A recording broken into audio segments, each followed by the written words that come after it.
जय माता दी।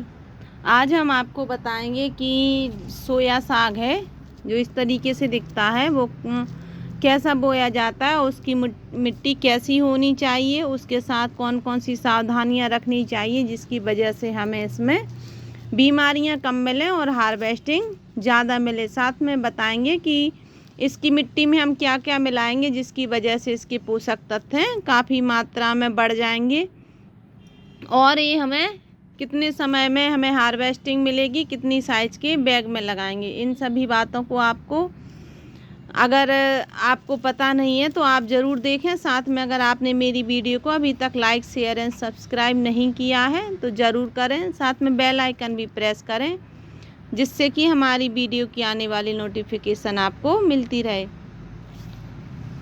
सबसे पहले कोई भी साग है, कोई भी भाजी वर्गीय जो भी हम वेजिटेबल ग्रो करते हैं तो उसकी मिट्टी हमें बहुत ज़्यादा अच्छी बनानी पड़ती है, रिच बनानी पड़ती है, क्योंकि ये कम टाइम की वेजिटेबल रहती हैं और इसमें अगर हम कोई भी ऊपर से कंपोस्टिंग मिलाते हैं तो इनकी जो लीव्स वगैरह हैं वो दब जाती हैं। इस वजह से हम केवल इनमें लिक्विड ही कंपोस्ट देते हैं इनमें हर 15 दिन में, जिसकी वजह से इनकी ग्रोथ अच्छी होती है और हमें काफ़ी वेजिटेबल भी इनसे मिलती हैं और हम हर 8 दिन बाद इनकी लीव्स को हार्वेस्ट कर सकते हैं।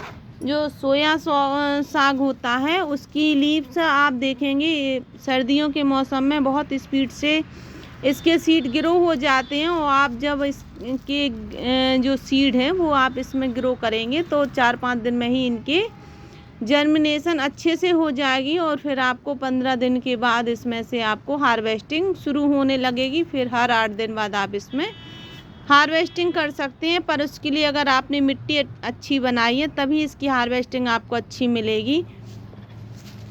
तो आपको इसका रिजल्ट अगर अच्छा चाहिए तो आपको सबसे पहले अपनी जो भी आपकी कंपोस्ट है, अगर आपकी चिकनी मिट्टी है तो आपको उसमें 20% रेत मिलानी पड़ेगी।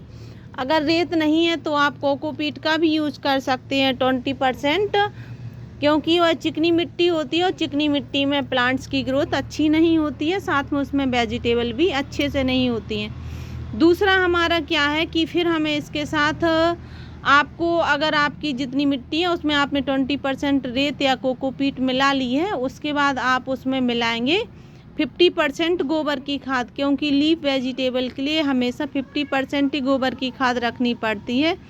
तो आपकी जितनी मिट्टी है उससे आधी आपको गोबर की खाद इसमें ऐड करनी पड़ेगी। साथ में इसमें आपको कोई भी एक फंगीसाइड यूज़ करना पड़ेगा। अगर फंगीसाइड आपके पास ट्राइकोडर्मा है तो बहुत अच्छा है, अगर नहीं है तो फिर आप हल्दी पाउडर का यूज कर सकते हैं और आप एक बोरी के हिसाब से इसमें 2 टेबल स्पून उसमें आप हल्दी पाउडर का यूज कर सकते हैं और उसमें आप 1 मुट्ठी भर के आप उसमें राख और आधी मुट्ठी आप उसमें चूना पाउडर जो रहता है पाउडर फॉर्म में आता है मार्केट में, वह ऐड कर सकते हैं। जिससे क्या होगा कि आपकी जो वेजिटेबल है, जो लीफ वेजिटेबल है उनमें अगर पानी ज़्यादा डलता है तो उसमें कभी कभी फंगस आ जाती है। उस फंगस को बचाने के लिए हमें कुछ इसमें अगर हम काम करेंगे मिट्टी पर तो हमारे प्लांट में जो बीमारियां हैं वो नहीं आएंगी। और हमेशा क्या होता है कभी कभी हमसे ओवर वाटरिंग हो भी जाती है जिसकी वजह से उसका रिजल्ट हमें आपको अच्छा नहीं मिलता है। कोई भी लीफ वेजिटेबल के लिए आप इस तरीके से स्पॉट का यूज़ कर सकते हैं 6 इंच वाला, क्योंकि इनकी रूट्स ज़्यादा गहराई में नहीं जाती हैं और इनके लिए 6 इंच या 8 इंच वाला बैग सही रहता है। लेकिन अगर आपके पास 10 इंच का है तब भी आप उसमें आप इसको ग्रो कर सकते हैं और आपकी भाजी थोड़ी लेंथी हो जाती है। इस वजह से अगर आप छोटे बैग में इनका यूज़ करेंगे तो आपकी कंपोस्टिंग भी कम लगेगी, मिट्टी भी कम लगेगी। साथ में क्या होगा कि उनकी रूट्स तो नीचे जानी नहीं है तो वो हमारी नीचे की कंपोस्ट बेकार हो जाती है। इसलिए हमेशा लीफ वेजिटेबल के लिए आप हमेशा इस तरीके से अगर आप पॉट का यूज़ करेंगे तो आपकी काफ़ी बचत होगी, आपकी कंपोस्टिंग की भी, साथ में आपकी वेजिटेबल की। हमारे में हमारा टूटा हुआ है आप देखिए, तो इसकी वजह से हमने इसमें होल नहीं किए हैं। लेकिन अगर आपके पास इस तरीके से बिल्कुल सेपरेट है तो आप इसमें होल कर लीजिए, काफ़ी उसमें कम से कम 5-6 होल कर लीजिए, जिसकी वजह से इसमें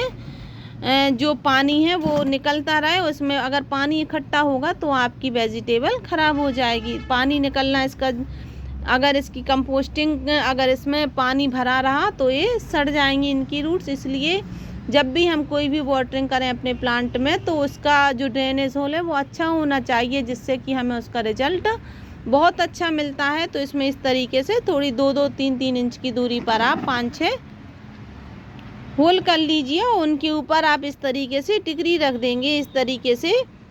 तो फिर उसमें से जो मिट्टी है बाहर नहीं जाएगी, होल बंद भी नहीं होंगे, केवल पानी ही बाहर निकलेगा। लेकिन अगर आपके पास इस तरीके से कोई टूटा पॉट है तो आप उसमें भी अच्छे से अपनी भाजी ग्रो कर सकते हैं। उसमें होल की भी ज़रूरत नहीं रहेगी, क्योंकि हम जो भी पानी इसमें डालेंगे वो ड्रेनेज होल के द्वारा इसमें से निकल जाएगा। इसलिए हमारी ओवर वाटरिंग भी अगर हो गई तो इसमें हमें कोई प्रॉब्लम नहीं आएगी, क्योंकि छोटा पॉट भी है, साथ में इसका होल भी बड़ा है। तो हम इसको ढक देंगे, क्योंकि अगर ऐसा खुला छोड़ेंगे तो इसमें मिट्टी बाहर निकल जाएगी। तो हम इस तरीके से कोई भी आप पॉलीथीन या कुछ भी कपड़े का टुकड़ा लगा दीजिए, जिसकी वजह से आपकी इसकी मिट्टी ना जाए। फिर हम इसमें मिट्टी भरेंगे, फिर हम आपको बताएंगे कि सोया सॉस हम किस तरीके से इसमें ग्रो कर सकते हैं।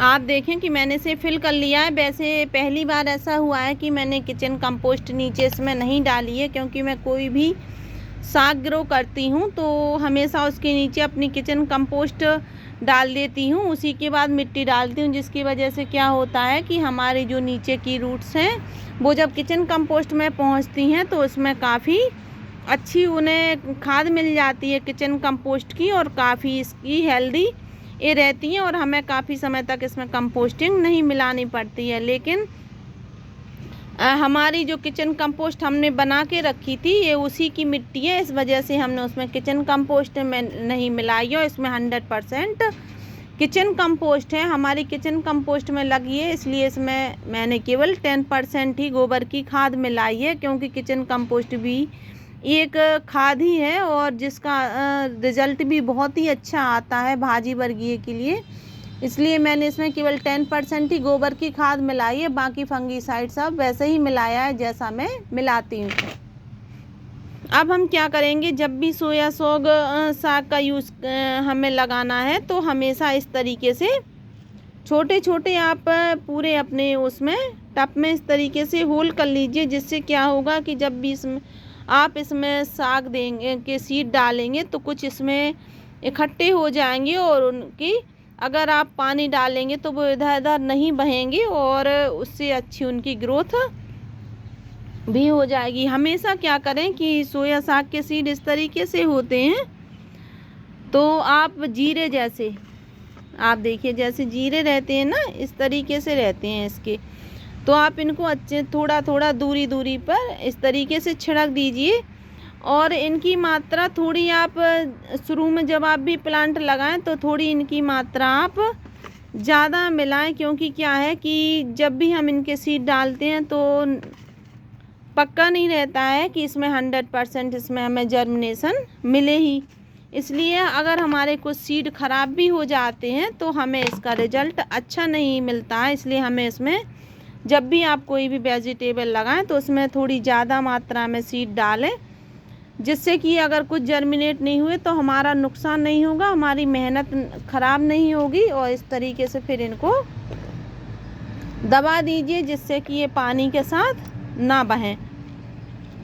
और अगर इसके सीड हमारे पूरे ग्रो हो गए तो फिर हम क्या करेंगे, इसके ग्रो अगर पूरे सीड हो गए और पास पास में होंगे तो जो पास पास के सीड होंगे और जो हेल्दी सीड रहेंगे उनको हम इसमें रहने देंगे, हेल्दी प्लांट को, और जो अनहेल्दी रहेंगे उनको हम हटा देंगे। जिससे कि क्या होगा कि हमें उनकी लीव्स जो हैं वो बड़ी बड़ी मिलेंगी और ज़्यादा हमें हेल्दी प्लांट भी मिलेंगे। साथ में आप क्या करें, अगर आपके पास सोया साग कहीं से सीड आ गए हैं और पहले आपके पास नहीं थे तो इसमें आपको कुछ समय तक छोड़ देना है सोया साग को। कुछ दिन तक आप हार्वेस्टिंग करेंगे इसकी 3 बार, 2 या 3 बार, उसके बाद आप इसको छोड़ देंगे तो ये अपने आप काफ़ी बड़ा हो जाएगा। इसमें जब फ्लावरिंग आएगी तो सीड बनेंगे, वो सीड आप इकट्ठे करके आप अपनी नेक्स्ट ईयर के लिए आप इकट्ठे कर सकते हैं, जिससे कि क्या होगा कि आपको फिर बाज़ार से आपको नए सीड नहीं खरीदने पड़ेंगे।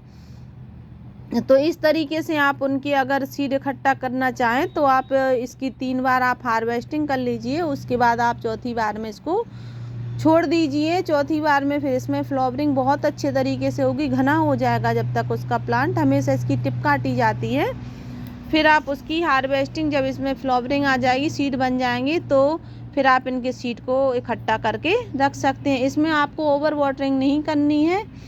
आप जब इसमें पानी जब ही दें जब इसकी मिट्टी अच्छे से सूख जाए, तभी आपको इसमें पानी देना है। और आप 15 दिन में इसमें एक कोई लिक्विड खाद देंगे तो आपको ज़्यादा हार्वेस्टिंग मिलेगी। और अगर आपकी लीव्स जल्दी जल्दी बड़ी हो रही हैं, हर 8 दिन में आप हार्वेस्टिंग कर रहे हैं इसकी, क्योंकि सर्दियों में क्या रहता है कि हर 8 दिन में इसकी हार्वेस्टिंग मिलने लगती है। तो आप इसको जब भी आप इसकी हार्वेस्टिंग करें, उसके बाद आप इसमें एक लिक्विड खाद का यूज ज़रूर करें। लिक्विड खाद में आप कोई भी लिक्विड खाद का यूज कर सकते हैं, जिससे कि क्या होगा कि इसकी ग्रोथ अच्छी होगी, इसकी मिट्टी अच्छी हो जाएगी और ज़्यादा आपको वेजिटेबल खाने के लिए मिलेंगी। तो आपको कैसी लगी ये वीडियो हमें कमेंट बॉक्स में ज़रूर बताएं। साथ में मिलते हैं अगली वीडियो में। नमस्कार।